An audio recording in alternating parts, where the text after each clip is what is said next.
Evening, people. How are you doing? Welcome. It is Tuesday night. It's just after 8 o'clock. Thank you, Gary. I can see that comment. Yeah, my watch is a little bit slow, always has been. But yeah, you're listening to the Sports Therapy Association podcast, and we do go live on Tuesdays on the Sports Therapy Association YouTube channel, and then we upload it as a podcast. So if you're listening to the podcast and you do feel that you'd like to join us live, you don't have to be an STA member. It helps if you're a soft tissue therapist because you'll have more to kind of share with people. But if any subject matter interests you, then feel free to come along to the YouTube channel at 8 o'clock ish on a Tuesday night. Anyway, so here we are. It is part 3, the final part of this month's focus on mental health and learning disability. The first episode a couple of weeks ago was episode 136 with James Chapman of allaboutthemind.com. who is an instructor for MHFA, Mental Health First Aid. It was a wonderful opening show, particularly for soft tissue therapists. What the Mental Health First Aid course offers is pretty big and pretty exceptional and something you're not really going to find anywhere else. It will give you the tools not just to look out for warning signs, yellow flags with clients, but also yourself, okay? Because you're not going to be much use to anybody in your career if you're not keeping a note on your own mental capacity. And James Chapman is a wonderful person who has come from the experience of knowing what it's like to be in a dark place, and now he spends his life helping other people, particularly therapists. So look out for that. Obviously available on YouTube and also all popular podcast apps. Last week in episode 137, my guest was Alistair Beverley of theldphysio.com, and our focus was on learning disability. Amazing, a great follow-up. It's so we put the two together because there's so many similarities and yet there's so many misconceptions. Obviously, learning disability is not the same as mental health issue, but they're not mutually exclusive. In fact, people with learning disabilities are far higher, more likely to actually have mental health issues because of the problems of maybe less money or solitude, not being understood, people presuming that they're angels, as opposed to actually they're just people like you and I with emotions, and they want to go out and smoke and set fire to their brother while they're in a tent. Okay, it's a great episode. If you're not aware of the work of Alistair Beverley, I sincerely hope that you go along to the ldphysio.com and have a look at that website. An amazing episode as well. And it's not downhill from there. No, because in this episode, I've got a duo who you've asked for quite a while now, Ryan Smith and Jack Coward, who are creators and hosts of the Let's Be Frank podcast, which is a mental health awareness podcast that gives men a platform and a safe space where they can stand up and speak out about their life struggles and mental health challenges. A lot of you will be familiar with Ryan Smith because he's an STA regional rep. He's been on the show before and was also at Therapy Expo back in November. And tonight we've got the pleasure of welcoming co-host of the podcast, Jack Coward, as well. So I think that is all. Let's just say a little hello to people who have joined us in the live lounge. There's Gary Benson with his little dig about my timekeeping. When you do leave a message, the other advantage of coming on to listen to us live is when you put a comment and it comes up on the screen and you get your logo. Gary's gone for a lovely kind of, I'm not sure what color that is. It's kind of like a slate green with a G in the middle, which is fantastic. But you can network your own logo. Glenn Murphy's in the house as well. And Glenn Murphy said, that's true. Better late than never for him then. Thanks, Glenn. Thanks for the support, guys. Lovely bunching tonight. Let's move to the nice people. Becky Carroll's here. Hey, Becky, how you doing? And also we've got Let's Be Frank Men's Mental Health podcast somehow in here as well at the same time. So this is great. And Catherine Reimer's here as well. Right, I've left them down in the lobby for long enough. If you're listening to the podcast and you enjoy the content, then do please leave us a rating and a review, particularly on Apple Podcasts, because that's the one which helps the podcast appear in Google search results more. Right, I shall now bring them up. Ryan Smith and Jack Coward.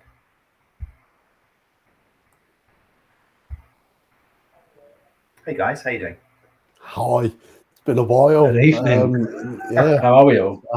I was going to say, forgive the baby clothes. I mean, we've got one on the way, a couple of months now, so it's like scary times. Have you really? I did not know that. You're breaking that now.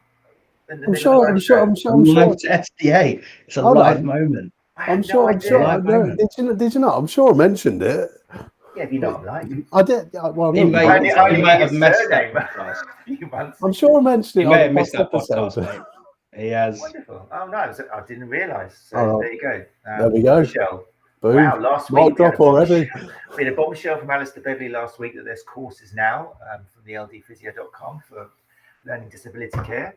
And now Ryan Smith's going to be a daddy. There you go. Unbelievable. Anyway, both of you, thank you very much for giving up your time. I know, it's all downhill from there. No, I really appreciate you both giving up the time. Thank you very much. I'm very excited to talk to you. Ryan, obviously, we've known about you for quite a while now because you're involved in the STA. I wouldn't say that. And Jack, it's good to see that the oars and the control, the person who's got the steering and the rudder of the Let's Be Frank podcast, is good to meet in person. So thank you very much. How it's managed to grow as well as it has, it's fine. I take care of him, and yeah, that disability course, I may have to go on to look after this guy, but we're all good so far. Well, there we go. It's nice to see you two have got the same banter in here as you have on the podcast. So really appreciate you guys coming along. I think first of all, and we discussed this off air, that we should really just start with a content warning for people either listening on the podcast or people who've joined us on YouTube, that obviously the subject matter of Let's Be Frank is not going to be suitable maybe for all age groups. It does include real life stories of mental health, suicide, and the effects of suicide on individuals and families. So if you do decide to continue listening, with that said, and you are affected by the content, then obviously please feel free to email either info@letsbefrank.org.uk. That's info@letsbefrank.org.uk. Or if you want to email the STA, then matt@thesta.co.uk. There we go. If you're still with us, then we have told you what some of the content might be, and we accept no responsibility. So that's said and done. Let's be frank. We're going to start at the beginning, aren't we? We might as well. Because, like, as you said on your episode 1 back in October, what a better place to start. It's kind of that's it. Start, isn't it? It's crazy how it's just come from like there to here, and the way we've grown. It's absolutely nuts. But yeah, that very first episode, I mean, it did start a couple of years before that. The end of the first lockdown, we had an idea to change the world, and it didn't go very far, but we kind of touched base on a few different things. And then Jack had a bit of a bad news. What was it? About July time, weren't it, last year? But it might have been just before that. Just around that time, I believe, yeah. So obviously we've both dealt with suicide in the family's friends, and we're both kind of in the past looked at it, felt it, and something stopped us, and it just felt right. We put this group together, and it started out with a Facebook group under the name Let's Be Frank, and from there, a couple of months later, we did the podcast, and yeah, scary. So does that suggest then that you've both been through experiences yourself, that you looked around and you felt there was an absence of support for you guys? I think it's a bit of a mixture, I think now we've started Let's Be Frank and have delved into it. There's a lot of support out there. There are some fantastic groups out there, non-profits, full charities, the works out there. But for us, there was never anything at the forefront of men's mental health. There was never anything there that was, I wouldn't say easily accessible, but knowledgeable. Now, a lot of people will know about like Andy's Men's Club, and they're probably one of the biggest men's mental health that people know about. But again, in the background, there is a lot more out there. And we just felt that there needs to be someone there. There needs to be a voice for the people that don't want to speak, for the people that don't want to use their voice. And we felt for the experiences we've had, the moments leading up to Let's Be Frank itself, again, with this, the suicide of like a couple of my friends and Ryan's and that, we felt that if we had put this group together before, could it have changed their perspective to then not make them become a statistic in the suicide rate? So we thought, well, all we can do is give it a go. Again, are we going to change the world? Who knows? Maybe not. But unless we try, what else can we really do apart from sit back and just sit there and do nothing? And just watch that rise. We've both lived experience. We've both gone through our issues, our troubles and that. We still live with mental health. We still live with the daily battles. So let's use our experiences and what we're going through to help another guy out there who's just a little bit afraid and lack of understanding the education knowledge of mental health to help them go, do you know what, it is okay.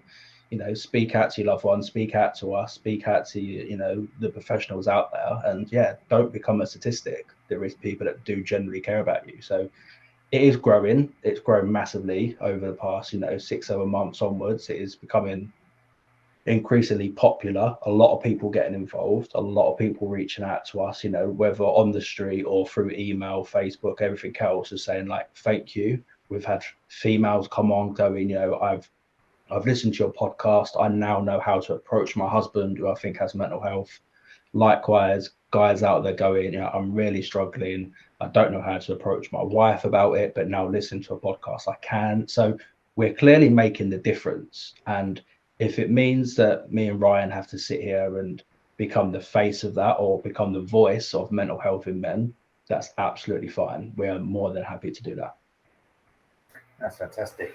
And indeed, I mean, you mentioned statistics a couple of times. You mentioned suicide. I remember with James a couple of weeks ago, I think we noted that it's something like, was it like a quarter of the population or something are going to suffer? Or is it, you probably know better than me? Yeah. So you I mean, you are right. It's not far off. A quarter of the nation will be affected by, and I'm very down the line on this one. Everybody has a case of mental health, whether it's in a good state or a bad state. And when people grasp that concept, finding that balance becomes a lot easier. But like you said, for me, I want to bring in the suicide statistics here. Between 2021, at the end of 2021 and 2022, there was nearly 10,000 suicides within the UK, and that's from Source Office of National Statistics. So that's over 2 years. If we bring in COVID in that, we're touching into the 15,000-16,000. Now, what give us the kick up the backside? 2/3 of that was men. And that's why, for me, Jack's friend becomes statistics. Grateful that we haven't, but there's thousands out there that do. This is why Let's Be Frank is here, to stop that. Well, to stop it as much as possible, going up and up and up. Yeah, amazing statistics there, and it's. I don't think we hear them enough, because people are. I like to think, maybe it's the circles I mix in. People are kind of aware that mental health issues affect men more. People are aware that men are more likely to feel pressured into committing suicide, but I don't think sometimes people really realise how many people do, and it's scary. Gives you a total idea of what a waste so hard. It is, you know, as you say, it is a wasted life, and our concern with it is the stigma behind it, and it's the stigma that men have to man up, that men are not allowed to cry, men are not allowed to be sad, men are not allowed to worry. Yes, that stigma is slowly starting to change, but there are still people out there, and there will be for years to come. We're not expecting it to change overnight or to change in the next 10-20 years. You know, it will be a slow process. But as long as men understand that if they've got something going on in their heads, that they're not crazy. If anyone is listening that has got something going on in their head, you are not crazy to think that. It takes it for us men. It takes us. We have to understand what's going on. So if we can speak to someone who's lived experience and they go, do you know what? Every day I do X, Y, and Z. You know, I've done this in the past. I do this now, and they go, oh, I do that. Okay, that makes sense why my head's working in a certain way it is. And actually, okay, I have maybe got mental health. And once you kind of grasp, you know, that concept on how it works or the reasoning behind what you're doing daily, then it becomes easier. It's like trying to work out your car. If your car's broken, if you can understand why it's broken, you know then how to fix it. It's like your head. It's just the same. And the thing me and Ryan bring up all the time is if you go and break your leg, you'll go to the hospital and get it fixed. If you've pulled a muscle, you'll go see a sports massage therapist, you'll go and get it fixed. So if there's something wrong with your head, why won't you go and get it fixed? What's scary about that? Why are we so scared as a population to do that? And again, over time, hopefully that will change. What we're trying to raise the awareness in and how we come across, hopefully that will put a bit of confidence in some people to take that next step. Ryan, something made you No, smile? it's just the positivity of what we're trying to do and how we're trying to change it. It honestly gives me a massive buzz just to have this ability, to have this platform that we've got to say to men, to say to women, because it's not just a man's problem. You know, that man will know his family, that it will have that knock-on effect down the line. And this is what we're trying to do, is provide an education through our experiences to just knock this thing out the park. And just, you know, and it does get me excited every time I talk about it. I can see that, and I could read your mind. I saw you smiling, thinking, yeah, this is what we're going to get. Things are getting better. And that's, I think, how you guys sometimes it sounds like I'm being really sycophantic and kind of beating up my guests, but there's a couple of really special things about you two. I'm sure there's other people, like you say, who are doing a great job, but people listening to the podcast, probably they can't see you, obviously, I know that, and they might not know your backgrounds, but I think one of the things which you two do well, probably without even maybe realizing it that much, is you're both from a military background, you're both big lads. You really help remove this stigma and this idea that if you've got mental health issues, it's gonna show. You're gonna look weak. You're gonna be carrying in a corner somewhere. You're gonna be underweight. You're gonna look white and pallid, and that's such a stigma, isn't it? I think, as we were kind of saying off air, that is part of the problem. Hugely. And I'm quite. If anyone has listened to my story and Ryan's as well, they'll know how open we are with our experiences and our past and the present. And what we're trying to do, and I think we need to be. I think that was the very first thing we said when we started the podcast, is we need to tell our story.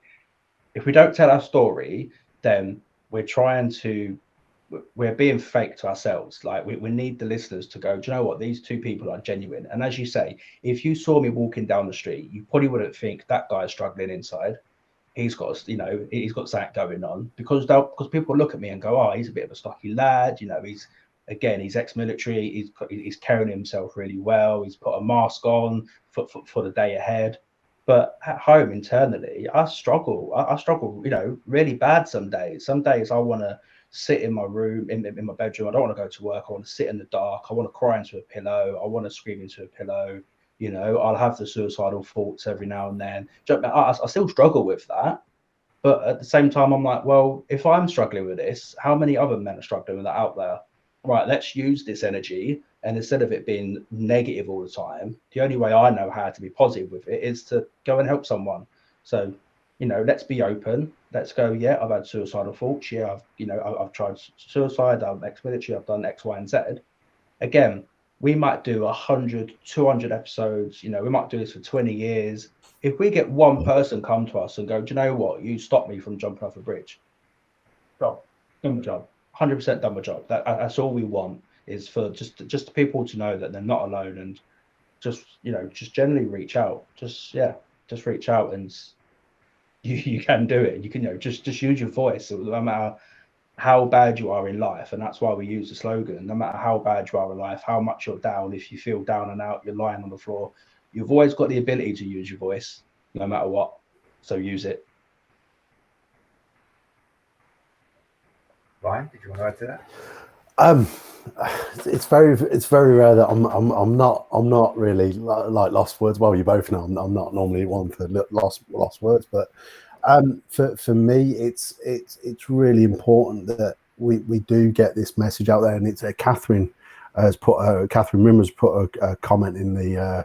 It's split over two things about firearm officers basically losing their license to fire if they come forward about it. But the issue there is, if they don't come forward about it, then they're posing that's the one, that they're posing this sort of risk to themselves. But again, with them coming forward, all of a sudden that they're in this bad place, they're going to lose the license. So it's a catch-22, and I just think things like that are, this is why these conversations are important. Oh, massively. I'm a prime example of that. Do you know what I mean? 9-year military career. And the reason I got medically discharged is because I came forward with PTSD symptoms. It is one of them, and that was my whole. The army was my life. I got out in 2018. I'm still struggling now to convert over into the civilian world. I still struggle. There's still part of me, no matter what job I go into, who I work for, there's always something missing. And I know what it is. It's that sense of brotherhood. It's that sense of serving. So actually, would I be better off being a police officer, a firefighter, being back in the services and that? Yeah, possibly. Is it realistic? Who knows? I've got to, we tell everyone they've got to be selfish, and sometimes I need to be selfish for myself. And I see Gary's obviously put something in there as well. He says, I have 5 kids. They've all been affected by suicide amongst their school friends. It's terribly sad, and let's be frank, it's a great forum to share problems. And again, keep up the great work. Well, thanks, Gary. And what I'd love to ask Gary why he's listening is, how different would it be if this was taught in schools? If they was to teach mental health in schools, they do sex education at year 5 or whatever it is now, silly. So if we can educate people more on mental health, you don't always have to go into the darkness of it. Again, mental health is not always dark. We have our good days, and we try to bring the light on that. But if we can go into schools and have that conversation around mental health and show people how to have that conversation between each other, would his kids be able to have that conversation with their friends to then stop the stigma? Would their friends then be able to speak to their parents? Likewise, could the parents speak to the kids? It's all ifs and buts, and it is quite hard for kids because you don't want to put burdens on them at such a young age. But I think a topic like mental health that has such an impact all over the world with all different ages, why not have that conversation?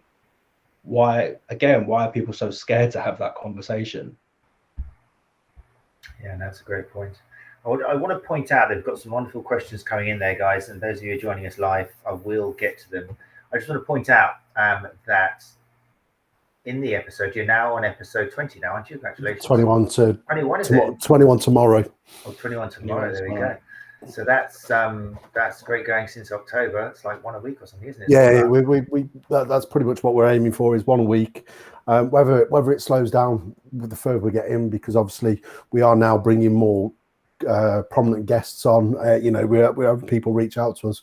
So whether we structure things more, but we've just hit the ground running, and it's massive. The way we're gaining traction, I think by tomorrow, from October till now, I think tomorrow we'll hit 10,000 downloads. Oh, fantastic! Congratulations.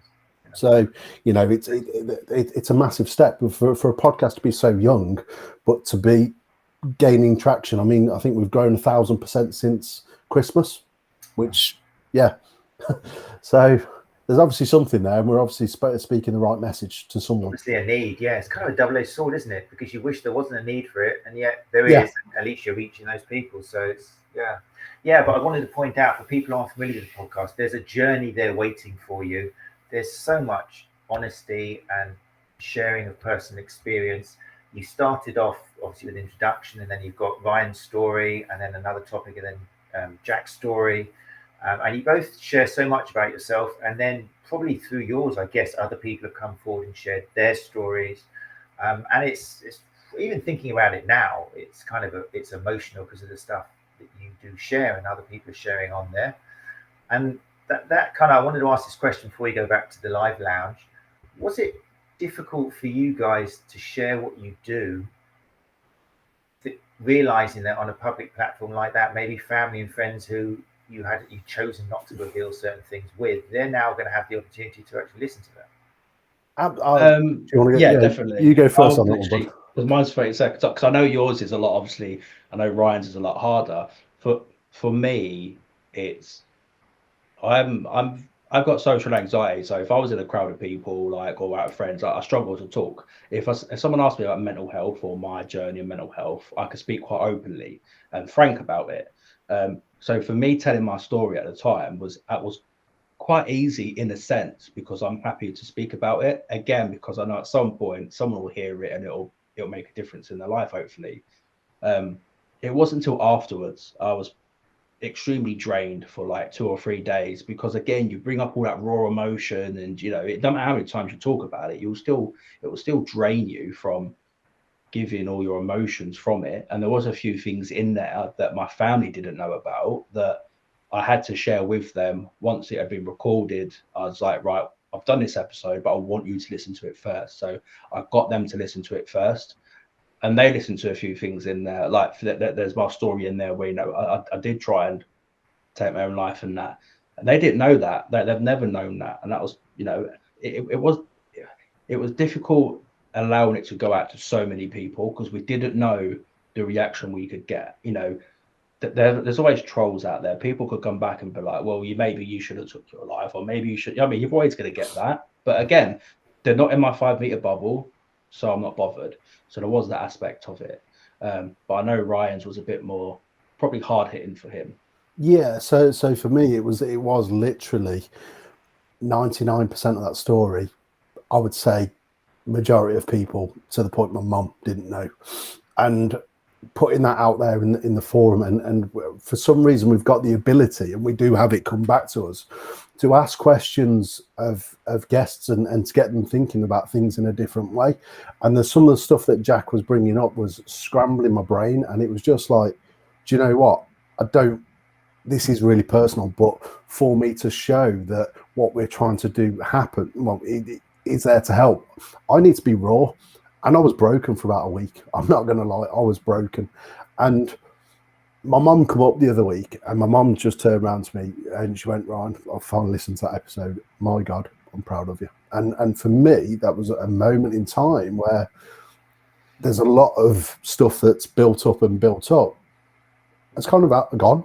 And I have no sort of, people do listen to it. I've had a couple of people message me, and we've had on our new feature, you know, have your say.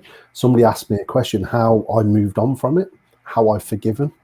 And do you know what? If I've had that ability to say that has happened, but it's made me who I am today, so I can now do this in a backwards kind of way, in a sick and twist. I'm grateful, because it's given me that experience, and I'm able to put that forward now to help others. So yeah, I think there's a lot that, you know, when it comes to our podcasts and episodes and like the stories and that, none of it's structured, none of it's pre-written. We didn't write the story down or a question set down. We literally went record, and we had that conversation. And I think a lot of people have listened to both the episodes and have gone like, and have said how raw it is, how emotional it came across, and it was like just having you in the room. That's because that's what we want for people. We don't want to come on and be like, right, we're gonna, you know, for us, we're gonna talk about, you know, X, Y, and Z, and we're gonna ask these questions. We want that raw emotion of a story, and the guests we have come on, we do the same. We don't know much about them. We just start and go, right, tell us your story. And as they speak, then we ask the questions. We ask the hard questions that no one else wants to ask, because it will prompt a good answer, and it will get people thinking. And again, it just builds that confidence in people that talk about mental health is okay. Amazing. Thank you so much. Yeah. Yes, it's marvelous to hear that. It's I feel like welling up inside just thinking about it now, but I suppose that's what it's all about. That's what it should be doing to human beings. But it's really nice to hear, like when your mum was saying, you know, I'm proud of you and stuff like that. And like you say, that's made you kind of able to help others, which is just beautiful. It's human altruism at its best. Peace and love, man. Yeah, Peace really and love. good. It's all peace Both and of love. you. Both of you. It's really cool. Anyway, right, let's get some questions from people in the house. I'm so genuinely excited. It's only 8:30 and I've still got another 30 minutes with you guys. It's amazing. I've looked at the clock, and inside I've got little fairies dancing, going, yes, 30 more minutes before I need to let them go. So let's have a look at some questions, people. Sorry I left you in the dark there for a while. Let's have a little look. We talked about that. Becky. Let's have a look. Becky Carroll, reading it out for those people listening to the podcast. Being the wife of a military husband, I'm saddened by how many military personnel struggle with ill mental health with little support. Out of interest, do you have many military men reaching out? Thanks, Ricky. So with that one, I would definitely agree with the struggle of like with mental health and no support. So when I first went and got I had a big episode, which kind of said to me, right, something's not right. I need to go and seek help. The next day I did. From that point, it took 3 years in the army to get diagnosed with PTSD. And for that 3 years, all they'd done was like some therapy sessions, loads of tablets, keep taking tablets, it'll be really good for you. And yeah, it took 3 years to do it. Once I got medically discharged, never heard from anyone again. Even since this day, since 2018, I've had 1 medical review on my tablets. I've had to go and get my own personal counselling if I needed it, which, you know, Jane has done an incredible job who works with us, and me and Ryan have both worked with. But again, there was no support there. And if there was little known about it. And with regards to like military men reaching out, it's a strange one. We have an array of men reaching out, but we don't quite know what it is they do. And the reason behind that is we don't question or test that kind of it. The group we've got is a men's only group, and the people who are in there are known by name, and that is it. We don't know much about them. And we like the aspect of that because they feel more comfortable with that, and we allow them to express themselves. So if they want to tell us their story, then they'll open up and be like, yeah, I'm ex-military, or yes, I'm this. It's not unless we go to an event or speak to someone personally, and they can kind of, you know, if you are ex-military, you can pick it up straight away if someone's served before. You can look at them in the eyes and go, you've served, you're in the army, again, because you've got that persona about you. So yeah, no doubt there is probably people in there that have served. I know a lot of my friends now who thought I was crazy when I had PTSD and kind of shushed it are actually struggling themselves now, and they've come to me for that support. You know, they didn't give me the support at the time, but I'm not going to hold that against them, because again, they weren't educated, they didn't quite understand what to do. So that's our job to try and do that, hopefully. So my experience is a little bit different to Jack's with the forces. So my first time I went in was way back in the early 2000s. Stuff happened, I come out, I've kind of moved on from that. I don't really talk about that now. But my second time, I went in a second time. I don't know why I went back in for a second time. But I literally went in 2015, November, and I come out in March. It was really a short time span, but I was so messed up in that short time span to the point where I was having blackouts, I was having sort of panic attacks, and I got put in a room for 2 weeks and isolated, and I just got kept there. And I kicked up a fuss to the point where they discharged me. I went to see my own doctor and stuff, and the doctor put me through some testing. I was very fortunate. My GP and my doctor were very good. The doctor would cancel sessions, put a double session for me together, and got me the help. And that was to the point where I was disabled. I was, I couldn't walk 100 meters. There's 2-3 weeks at a time I couldn't talk. And it was just literally a case of the army just washing their hands. Even that second time was a short time span. They messed up 2 to 3 years of my life, and I still look back now and think, do you know what? Was that the right thing to do? Go back in? For me now, I look at it and yeah, I was. But it was kind of literally for 2-3 years I couldn't walk 100 meters. I couldn't string sentences together. People thought I had a stroke at one point, and it was really tough, and my brain would shut down, and again I wanted somebody to open up to, and it was my brother, and I couldn't talk, and I tried speaking to my brother. My brother just turned around to me and he went, Ryan, we've all got our own problems, you need to man up. And that was kind of, yeah, it was scary. So yeah, I can only but feel for that one. Military wives and whatnot, they do a fantastic job picking up pieces. Yeah. I was interested. So the military then, because there's this idea that the military can help people. If you're lost, they go into the military, or sort you out, you'll learn. Do you know with everything that's happened, yeah, in a backwards kind of way, I'm grateful I went in both times, because it's given me a sense of purpose, a sense of, and for the people that I met, well, the people that I know from the forces, one of them's the second time, especially one of them's come on to help with the project. He's working in the background on stuff, and I know there's another lad that where's he got? He's run off, hasn't he? He's gone for the moment, but I'm sure we'll get he'll be back. He'll be back. back. There's another lad, Ross. So we've got Reese, who I know, and Ross that was with Jack, are both on the project now. So and again, it's similar sort of experiences in that similar sort of time frame. Yeah. So but it has given me a sense of purpose. It has given me a sense of belonging. But that's more for the people that are there rather than the army itself. Okay, great. Let's bring it to, obviously, our audience on the Sports Therapy Association podcast are soft tissue therapists. Yes. Mental health issues can affect anybody. That's hopefully quite clear now. I seem to have now lost Jack and Ryan. I'm sure you'll be back very soon. But one of the things I hope that this episode and this series of episodes has created and made listeners think about is how you can apply this information to yourself as a therapist.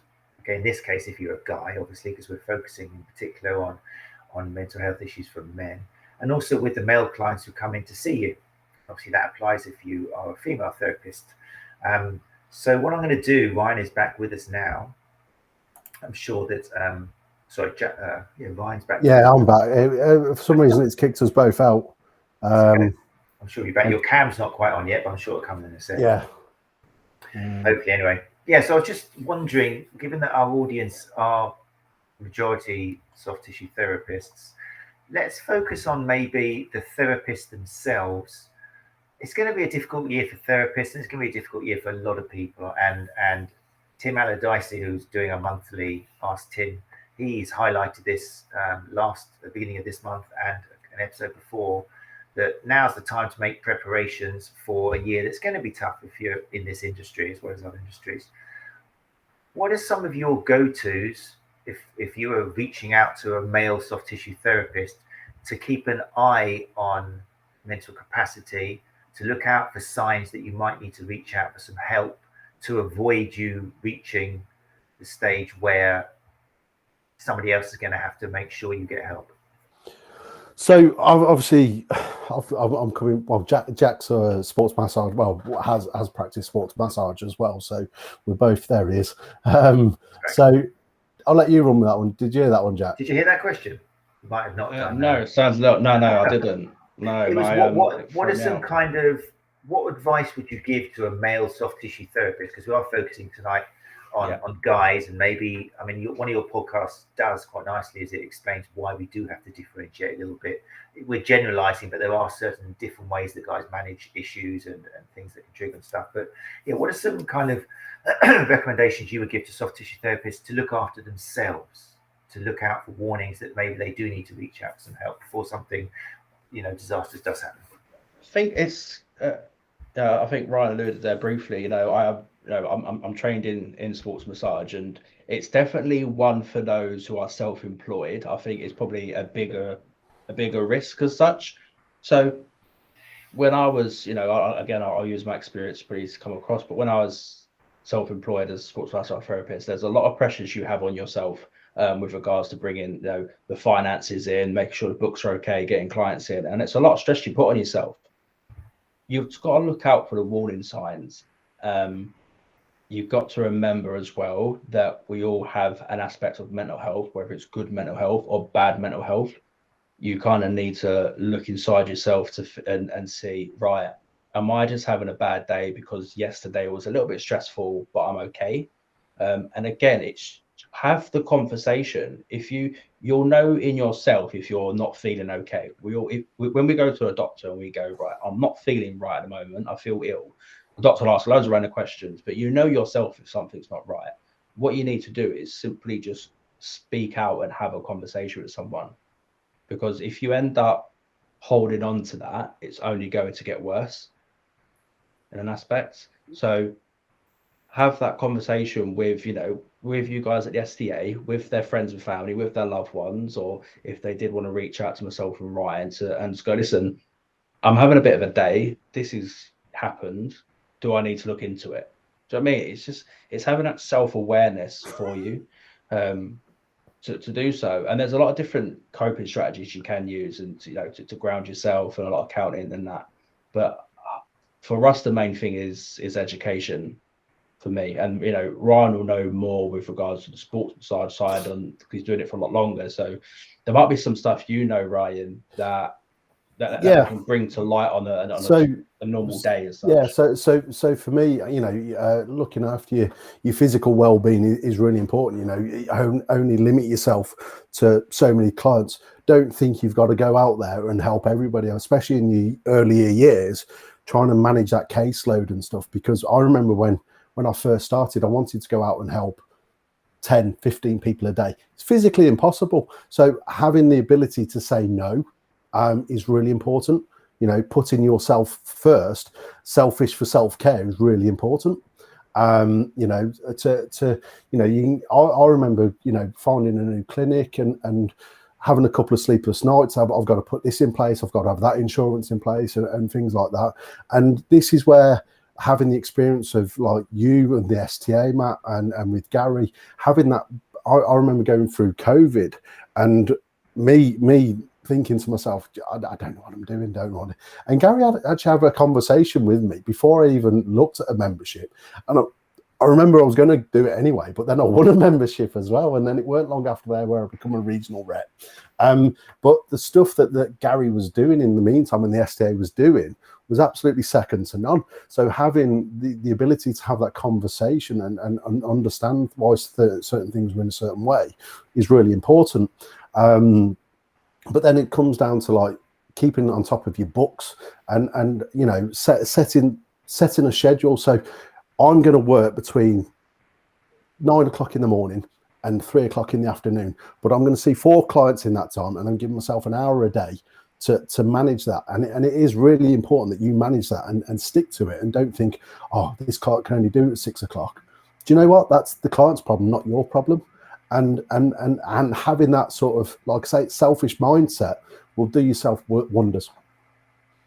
Yeah, I think you need to make sure as well that you're having that time for yourself, being a bit selfish, having that time away from work with your family and loved ones. If you're at work and you start getting angry and upset over like what you would call the smallest of things, if you start to see small changes in your daily life that is not normal, they're really big signs that something's not right, and that you do need to either have a day for yourself, talk to someone, or there could be something a bit more underlying that you may need to go and see a professional for. But again, don't be worried about going to speak to someone. You may get there and yeah, it is, but you may go, a lot of people will think, and I've been in the mindset before, and go, oh, you know what, something's not right, maybe my mental health's playing up, but I don't want to bother them with my issues. That's the biggest one I've had. I don't want to bother them with my issues. Or I might go and talk to them, and they might say to me, oh no, you're fine. Well, it doesn't matter what the outcome is. Just go and have that conversation. If you feel something is truly not right, and you will know yourself, just take that step forward. Something that I do believe in. I don't do it as often now, but especially when I was practicing more full time, because I do a few other things now as well as look after Ilkeston Rugby Club, Derby Elks. I'm stepping down from American football because it's becoming too much. So it's having the ability to say, do you know what, that is getting too much and it's not right for me, and walking away from it. And I also look at, we're all big believers in preventative is better than cure. So preventing something before it happens. So before anything builds up, go and offload to a counsellor. Just because it says a counsellor doesn't mean there has to be a problem. Go and offset it. Talk about that month. What's going on, because it will bring you clarity. It will enable you to get the stuff out of your head. So you can fill it with other stuff, and you'll be able to process things a lot better. Go and make it like a 4 or 5 weekly thing, and make it part of your self-care. Excellent.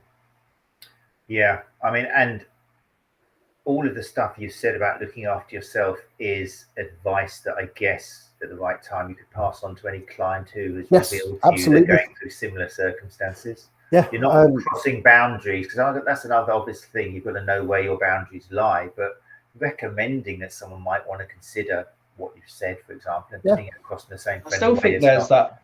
that duty of care there as well. I think if you've got with sports massage, you've got that personal level with a lot of people because you are in such close proximity and there's all that stuff going on. So you get to know your clients quite well within that role. So if you can see something in a client that they don't see themselves, why not start that conversation? You don't have to be full bore like, I think you've got mental health, you need to go and get help. Just simply being like, are you okay? Really? Are you okay? Really, are you okay? Like, do you know what I mean? Just start the reinforce it. conversation of, do you know what? I've got you booked in for an hour tonight. We're going to stop a little bit short and we'll just have a chat. How are you feeling? How's your, do you know what I mean? It's building that relationship to go, oh, do you know what? I'm going to open up to this person. Again, we like to open up to people we don't know because then there's not that fear factor of that person judging us. And that's how it is with clients. I used to do it with my clients all the time. They'd come in for a session for like 45-minute massage. We'd probably spend half an hour talking because actually that's what they'd come for. And they'd come to get away and have that conversation with me because, again, you build that trust with them to go, do you know what? That person got a bit of lived experience and, you know, I'm going to open up and talk to him. And it used to help them. And that's kind of why I stopped the massage side because actually I was a lot better at the talking aspect and on that. And it didn't quite work for me. But it's there's a lot you can do, but just take your time and just, you know, educate yourself into it. So I just want to answer Gary's question now. Or is that what you were smirking at earlier? Yeah, On? so You can never play poker, eh, Ryan? Forget it. So, no. So can you ask Jack why he Which one are we isn't talking about? So can you ask Jack why he isn't an STA member? He's just answered that, Gary. He doesn't practice anymore. No, I don't practice anymore. No, I wouldn't say it was a good practice. It was going well. Sadly, COVID for me just destroyed my business altogether. Financially, there was just no way coming back from it with the family and the kids I had to obviously provide and everything. And so I had to go a step away from it and go into a full-time job. And it's just something I've never gone back into. You know, would I go back into it again?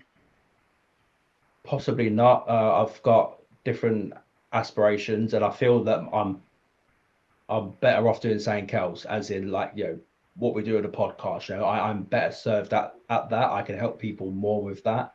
You know, I used to help people a lot with the massage. I used to clear a lot of injuries, and it was good in a way. But I'd always find myself coming back to, you know, helping them mentally through. Again, though, it's a question. It's a question I want to ask. You know, the people listening, and that's live and listen afterwards. Is how much of an injury is affected by their mental state? You get someone coming in that's got a bad back. Well, if they're having a bad mental health day, how does that affect the whole pain gate theory on how their back now feeling? You know, if we can clear their head and clear the burden and all the weight off their shoulders, is that going to allow them to sit back, relax, allow the muscles to relax? So is that possible? Is that scientifically feasible? There's again, we need to look at, as therapists, why not look at that relationship between, you know, the physical and mental. So I know we've touched on it in past episodes. I've been involved in conversations with you, Matt, with Gary, and I've been on the podcast as well, where the power of conversation, the expectation of the client to come in, they don't know if it's a new client, they do not know how to act or what to expect when they come into your treatment room. That first session, why do you have to get hands-on? Why can't you just have that conversation? You don't have to be a counsellor to have a conversation.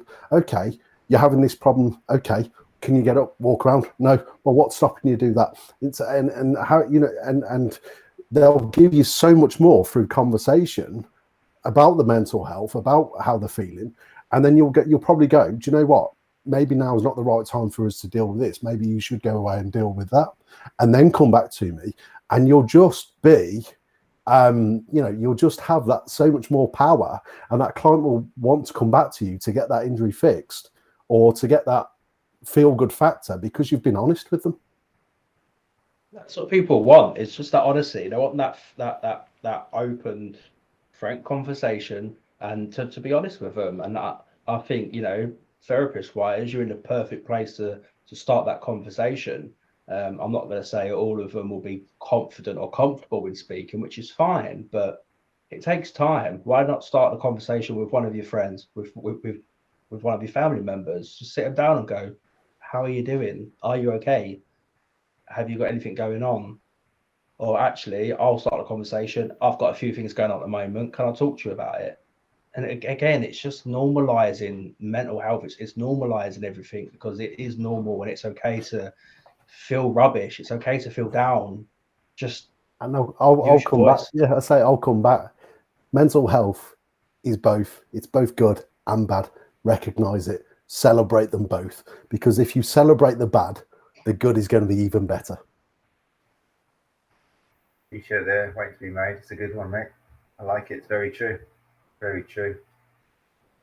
The one thing which I've just done a motivational interviewing behavior change course with Gary Mendoza, Dr. Gary Mendoza, who was at Expo. Yeah. He's been on the show a few times. And the only thing which therapists have got to watch out for, and it's not the therapist's fault, but therapists have been trained, whatever certification or diploma or degree they did, they've been trained to fix. Yeah. And therefore it's very tricky. If therapists have a conversation, then it's tricky for them to sit back and just listen, and the whole active listening, because they just want to jump in and solve it, because they are in this position. And also the people who go and see therapists have already put them up on a pedestal and they're waiting to be fixed. So this is why we've got courses, and I'm kind of picking up courses like James Chapman with the mental health first aid with Dr. Gary Mendoza, because absolutely we've got massive empathy. We like touching people for a living and rubbing all through hairy backs. We're givers, okay? There's no doubt about it. But there are skills, aren't there, to be able taking that step back. And all that. Just before you can see that injury that's going to be here, you're going to need to see the bigger picture. So you're going to need to take that step back to see that whole picture. The moment you do that, the moment that client will love you. Amazing. Look, time is 8:55 already. I want to make sure that people know about the fantastic resources you've got all over the internet. Let me just share that. I'll show you why not. Excuse me. So that was James from last week. That was Alistair from the week before. There we go. So it's very distinctive. If you listen to the podcast, it's yellow and black. It's great. It's Bumblebee. I don't know why you chose yellow and black, but it's really distinctive. It seems to work. Was there a reason for yellow and black? Am I missing it? I don't think. I think it was eye-catching. I think it was one of them that just kind of it fit nicely. It's put a warning on something, but it's not overbearing. Yeah, nice. No, I don't know why. I couldn't explain on why. Maybe that's it. There's a warning there, but it's not like all in your face like red. It's a welcome warning. It's a nice warning. Like the friendly Bumblebee, you watch out because he's there, but he's not after you. He'll look after you. So look out for. I'll bring these up on full screen for people watching. The top's been clipped off there, but obviously you've got the Facebook group. People on Facebook. There's the men's mental health community page, which you can reach by just putting in. It's under Let's Be Frank Project, or just type into Facebook Let's Be Frank, and it will come up. There's also the private group, which is the Let's Be Frank community. If people are interested in joining the private group, what do they have to do?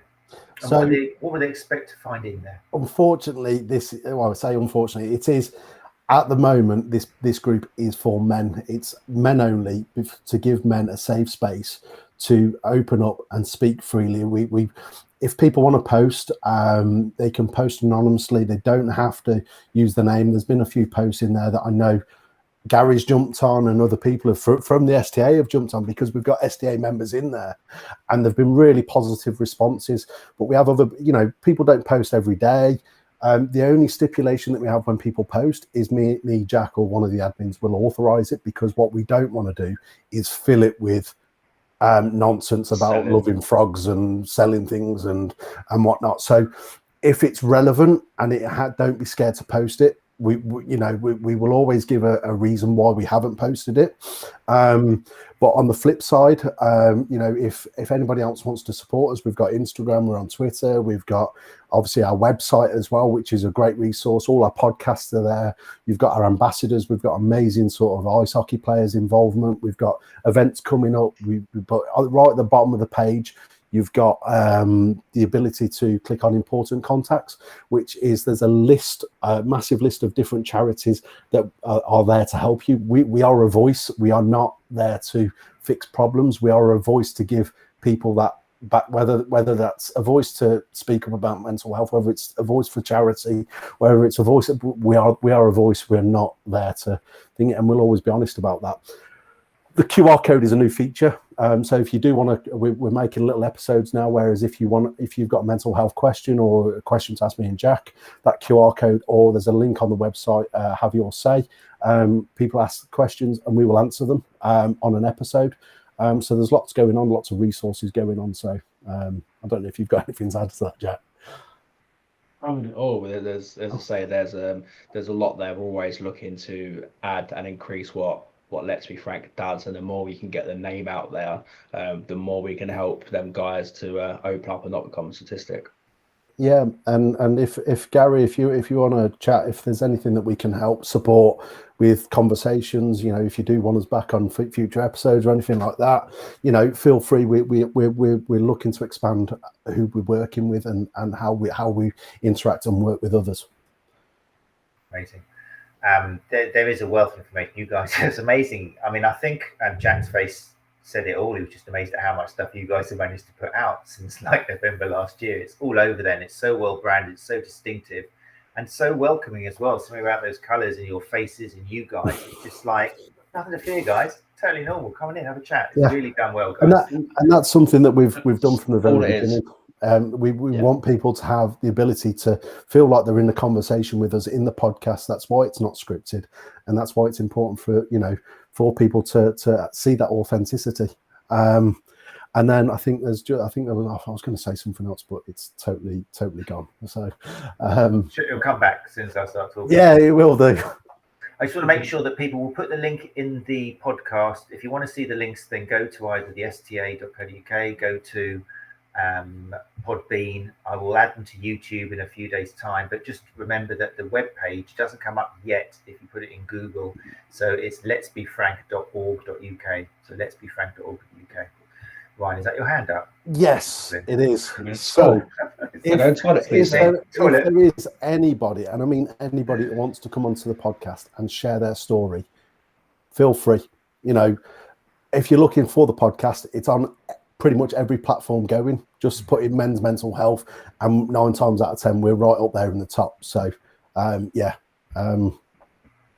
and TikTok, come on, let's not forget. So I do have TikTok, but I'm trying to bring my friend TikTok friend. Yeah, I'm trying to get a TikTok friend. Do you know what? I think this is the first time. I'm not dancing on TikTok. No, I think this is the first time we've been on actually a podcast where we've actually kept to P's and Q's to less of anything. But no, honestly, it's been an absolute pleasure. And if you want us back, we're more than happy to. For sure. But I mean, because Alistair from last week is on TikTok. He admitted he uses it because it's a great kind of platform for creating videos and the green. So I'm just rehashing reels that Jack puts up on Instagram at the moment. So it's cool. I think it's quite nice because we know that TikTok is the biggest platform out there. It's got a massive turnover, and the videos you're putting on there, I've seen. I think you've definitely got 600, 700, 800 or something views on some of them. Yeah, it's something, and it's so nice to know that you can get good information on. That's all we're trying to do. It's very sporadic, but that's what we're trying to do, is just get a message out there for not just men, but for everybody, just to, as it says there, use your voice. Amazing. So so people, if you are secretly on TikTok, then just to get a break from the stuff you're normally looking at, and look for Ryan and Jack _ Let's Be Frank. It'll be a nice break from what you normally watch TikTok for, just to put some serious stuff in there as well. And then go back to wherever you're watching and putting on your features and dancing, frogs and goats. Yeah, and exactly. I don't know. I've never been. And also LD Physio. I'm an Instagram guy. Physio. Are you Instagram guy? Yes. Once you go to TikTok, you never go back. That doesn't work, is it? Can't do it. Anyway, you guys are also on Instagram, Let's Be Frank Podcast UK. You're also on Twitter with a L3TSB Frank. I guess that came first or last. Yeah, that was a mouthful, wasn't it? We are everywhere, and we're trying to promote it everywhere, and we've got a lot of stuff coming up with within the ice hockey world, within the racing world, within British touring cars. We're we're going to be there on media day. We've been invited down by Topco, which is huge for us. You know what I mean? We've got there's a lot coming with Let's Be Frank, and the more we can push it, the more people listen to the podcast, the more it goes out there, the more of a difference it will truly make. Definitely, we're doing a grand job, guys. And as Gary said here, Gary, founder of the STA, said, I'll get some stuff on our channel to support you both. Thank you. It's a grand job, Thank man. you so much. You're doing an amazing job. Guys, you know, I love it. I love it. I know I'm an STA member anyway, but taking that out the thing, you know, the support that we're getting, the love that we're getting, it really, really is appreciated. It's reciprocated. It's reciprocated. So there we go. That ends our month of focus on mental health and learning disability. But obviously, the idea and the reason we put it on YouTube and on the podcast is so it just doesn't disappear in the posts of Facebook. It actually stays there. It will appear, but it only appears high up in Google if you listen to the podcast, if you actually bother to go and leave a rating and a review.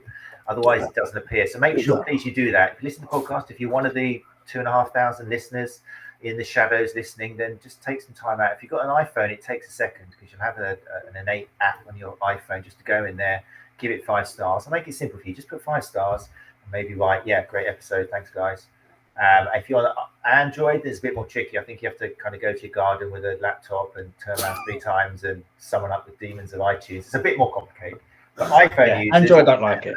Android does not make it that easy. But iPhone users, who I think are still about 60%, I think it's still got the domination over Samsung maybe. Yeah, just go out and do it, please, please, please, to get this message out and the message of our great speakers out there. Next week marks the beginning of March, so we will have Tim Allardyce for Ask Tim. Ask Tim will be in the studio to answer any questions related to soft tissue therapy industry. It was really nice having Tim here last month. We'll do the same thing again. Anything you've got, then yeah, come onto YouTube on the 7th of March, the first Tuesday of every month, for Ask Tim. But for now, you guys, if you could stick around and just say thank you to you for a moment after I shut the live lounge. Thanks people who joined us live, as always. Really enjoyed you coming on. It just makes the show having it live. Susie Lee has said, a fabulous episode. So important to raise awareness and keep talking. Thanks, guys. Thank you, Susie Lee, for helping me as well. Catherine Reimer. Did you say Catherine Rimmer earlier on? I don't know if it's Rimmer or Reimer. I've never said her last name. You probably know better than me. I wouldn't. Do you know what? It's always. I would say Reimer because I'm sure Rimmer's. Surely that's two M's. And when I think Rimmer, I think Red Dwarf. Not quite sure. True. Anyway, Kazza. Thanks, Kazza. Really interesting discussion, says Catherine. Great episode. Thanks again for coming along. And Gary and Becky as well says, love this episode. Great. But you guys, thanks for joining us. Hopefully. Thanks for having us. No, appreciate it, mate. Really appreciate it. Right. See you next week. Take care.